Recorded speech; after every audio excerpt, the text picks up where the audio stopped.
ยงนี้ห้องไปจากเมืองเวียงไสแดนวิลาสนให้ทั่วแห่งหน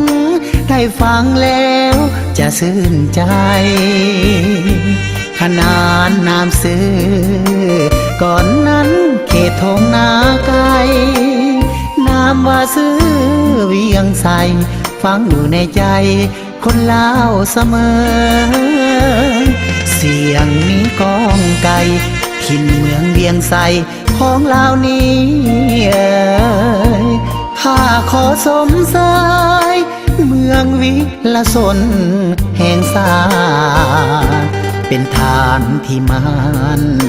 ของการปฏิวัติลาวถิ่นกำเนิดสปปลาวคนลาวทุกคนจงหูทำผู้นำอยู่ตอนกอบกู้สมัยสงครามชื่อเสียงลือนามดังก้องทั่วโลกโลกาเต้าโฮมสามัคคีบรรดาเผ่าของเราเฮานานี่แหละคือความเก่งกาผู้นำพาสลาดสองใส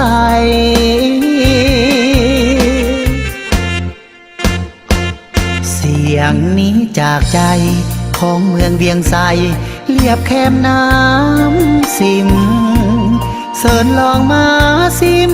ปิ้งปลาแพกแกงหน่อไม้ลอยฟังขับไตแดงนั่งแยงหน้าเข้าไก่น้อยมีสายลมเย็นจอยฟังเสียงสาวน้อยอีดูน้ำแน่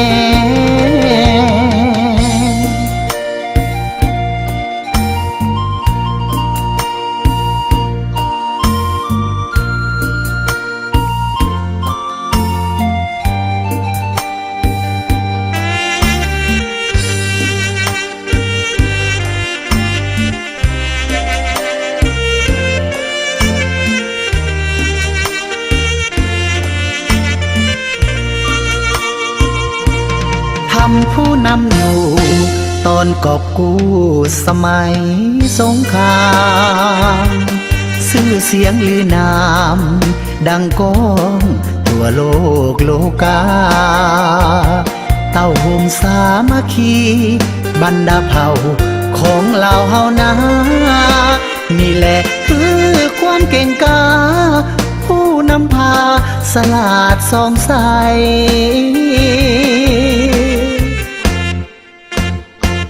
เสียงนี้จากใจของเมืองเวียงไสเรียบแคมน้ำสิมเสิร์นลองมาซิมปิ้งปลาแพกแกงหน่อไม้ลอยฟังขับไตแดงนั่งแยงหน้าเข้าไก่น้อยมีสายลมเย็นจอยฟังเสียงสาวน้อย